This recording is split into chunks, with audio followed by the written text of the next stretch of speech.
Hey everyone, I'm Amethescence, and today I will be explaining how I draw female anatomy using two different methods. I'll demonstrate how to draw using these methods from both the front and 3/4 view. Let's jump right into it. This first way of drawing anatomy is actually my old way of doing it, but I still think it's effective. As you can see, I've divided the page into 6½ equal sections, and each section represents the height of one head. When drawing any person, male or female, it's good to measure proportions with heads. This will help you keep the proportions more or less the same no matter what position or pose. I usually draw women to be around 6 to 6½ heads tall. Start with a circle in the topmost section. It doesn't have to be perfect, as this is just a guideline. It'll be erased later on. This represents the top part of the skull. If you're working traditionally, try to keep your sketch light, as it'll make it much easier to erase and correct mistakes. This circle should take up about 3/4 of this section. Then, draw a vertical line straight down the middle, extending to the bottom of the first section. This will be the center line.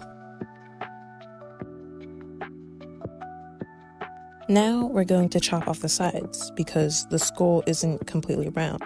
The sides are a bit flatter than the rest.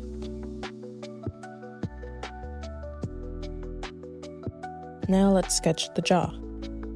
Start about halfway down the circle and extend the lines downward at a slight slant until a little below the 3/4 mark. Then create a sharp corner here as it curves inward to form the chin. You can think of the jawline as a trapezoid sitting on top of an upside-down triangle, like this. For the ears, picture a half-heart shape, starting where the jaw begins and ending around the bottom of the circle.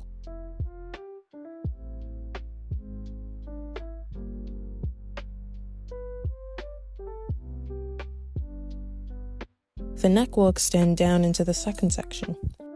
You can just draw 2 vertical lines straight down from about halfway between the chin and the corner of the jaw. And you can also round the lines ever so slightly. This next part, which connects the neck to the shoulders, can be drawn like this. Imagine an elongated right triangle, and that'll help you create the slope. This part, combined with the width of the shoulder, will be as wide as half of the length of a head. Next, we'll draw the chest. The guideline I usually draw for the chest is reminiscent of a rounded box that comes in more at the bottom and extends to the very bottom of the second section. And let's just extend the center line down as well.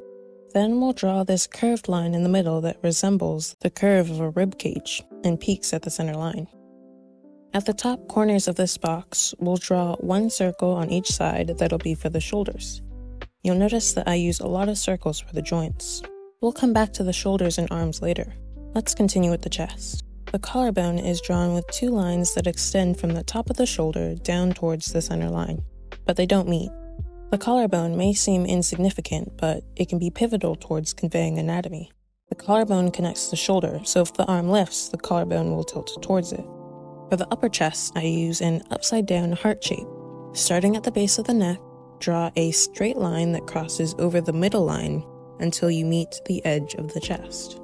Then curve back up towards the midline to finish the upside-down heart. This will never go past the rib line, but should rest just above it. Extend the center line down into the third section. The waist is 2 lines that jut in and out like so, and we'll connect it in the center. The waist goes down to around halfway through the third section or a bit higher. From the edges, we'll draw these curved lines down toward the center, but they won't meet. Down where the pelvic area would be, we'll connect these lines. This part is also kind of like a trapezoid. And for the hip bones, we'll draw these rounded triangle shapes that connect to the pelvic area.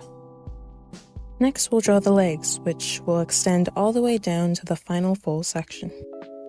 The legs usually take up half of the height of an average person. A little below the 4th section, we'll draw 2 circles right next to each other for the knees, and we'll draw 2 more circles at the bottom of the 6th section for the ankles. The length from the bottom of the pelvis to the knees should be about the same as the length from the knees to the ankles. From the hips, we'll draw 2 lines that jut out and come in and down towards the circles we drew for the knees. And this will mimic how real leg bones look. Then, from the knees to the ankles, we'll draw lines straight down. The outer thigh will follow the line we drew earlier with a bit of a curve. The inner thigh will go from the edge of the pelvis straight down to where the knee will be. For the lower leg, I always used to draw the guideline like this. Note that the lower leg has a part that juts out on each side, but be aware that the outer curve is higher and more prominent than the inner curve. The ankles are similar to that as well, with the outer ankle being higher than the inner one. The feet will be drawn like this, like an elongated rectangle and trapezoid. I won't go into too much detail into how to draw this part because I myself don't have too much experience with it. Now let's go back to the shoulder and arms. From the shoulder, let's draw a line down to just below the second section. Then draw a circle for the elbow. Draw another line from the elbow that slants a bit and goes down to just below the third section. Draw a circle for the wrist. For the upper arms, we'll draw 2 rectangles, and for the lower arms, 2 trapezoids.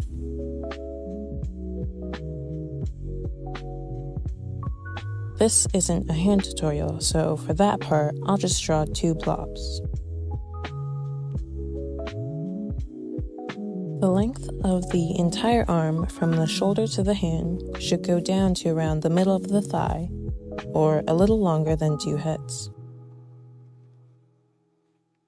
And now I'm just going to clean this up so you can see the final result. You basically just lighten the sketch and trace around what you've already established with your guidelines, and then erase the sketch.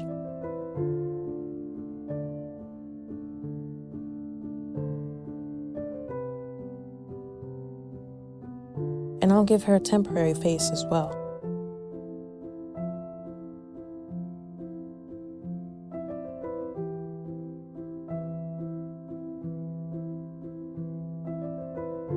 Now onto my more recent method of drawing anatomy. I'll just use this other head that I drew earlier, since the way I draw heads has not changed. I should mention that this drawing method is based on and slightly modified from a technique used in a video by the creator Cho Mang Drawing. I've linked his video in the description below, if you're interested. Also, I consider this method to be a bit looser and perhaps more advanced, but it's good to see multiple different ways of drawing something. Draw the neck, and at the bottom of the neck, we're going to draw an oval that will be about 1.2 to 1.5 times as large as the head. We're not going to follow the head rule as closely for this strategy, but the upper body will still take up 3 heads. At the top corners of the oval, draw 2 circles for the shoulders and a semicircle at the bottom for the rib cage. Pretty similar to what we did earlier.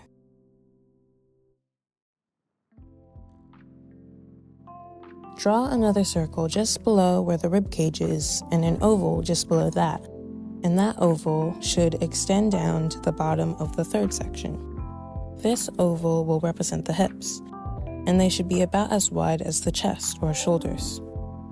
All 3 ovals for the torso should overlap a bit. Once again, draw your lines and circles for the legs like before. And this is where the legs differ.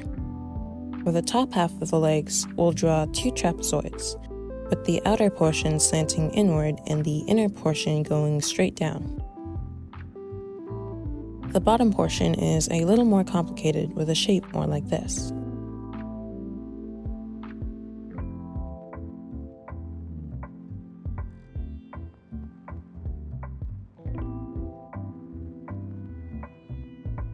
Back up to the upper body, the upper chest is drawn pretty much the exact same as before. For the arms, we'll draw the lines and circles for the arms the same way that we did earlier.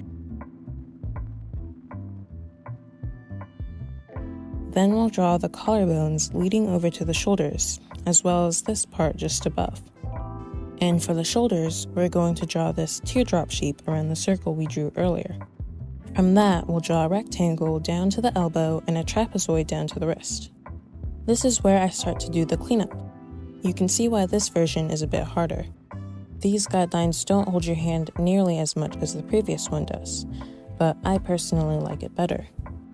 It may not be the best for telling you exactly where to put your lines, but for me, this way makes it easier for me to draw looser poses and anatomy. But if you're a beginner, I recommend starting out with the first way of doing it. Now I'll show how to draw a female anatomy in a 3/4 perspective. It's not all that different from the front view, just a bit skewed. For the head, similarly to the front view, we'll draw a circle for the skull.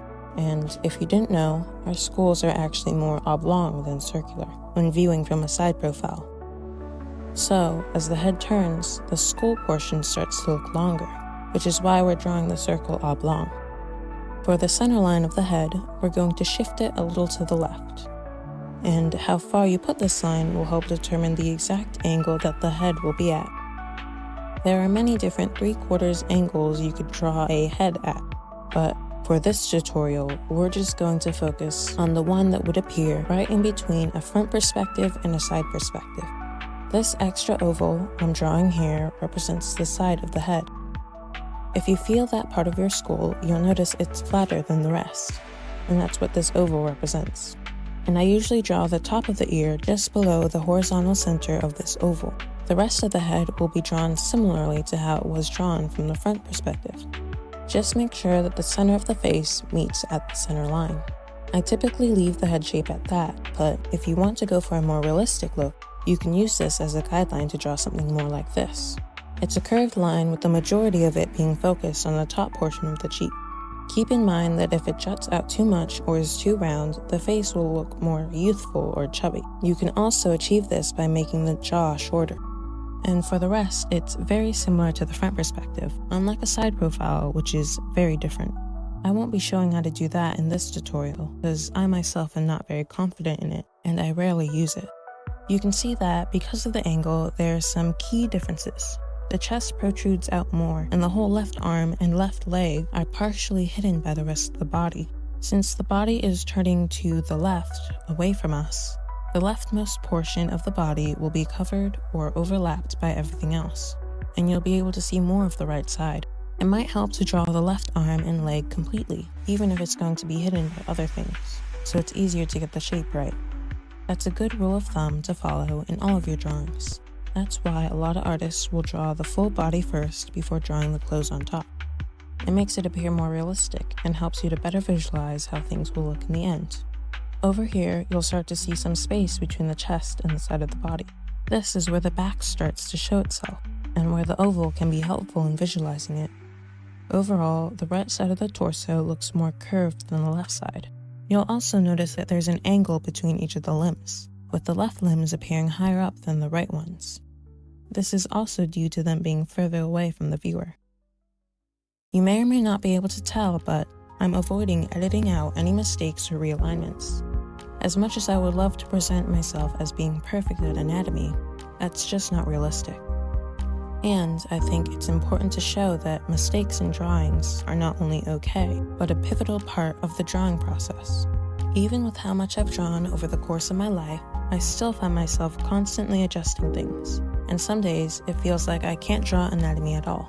So don't feel bad if you experience the same thing. And with that done, here are some images for reference that I made. Feel free to screenshot them or take a picture if you need.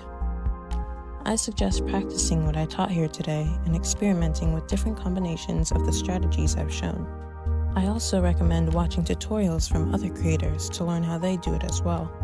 The strategies I've shown here are exactly that, a combination of different things I learned from a variety of different artists that I refined over time, and I'm still refining them to this day. Also, study real-life people and models. Study how their bodies look, how things interact and overlap. Find references and break them down into simple shapes. And if you've watched any of my other process videos, you'll see that I always do this. Even though I like to think that I understand the human body fairly well, doing this always makes my anatomy look so much better, because it helps me understand the subject better. By breaking it down into simple shapes that my brain can understand better, I can accurately recreate the poses. And this, of course, takes lots of practice. I greatly recommend doing this, as it will also train your brain to start naturally breaking down subjects. When drawing, it's important to understand the individual pieces, because the individual pieces make the final complex product. So anyway, that's all I have for you today. If you have any questions or are confused about anything, feel free to let me know in the comments below and I'll do my best to help. Thank you so much for watching, and please consider liking and subscribing if you haven't already to see more of my content. Take care and farewell.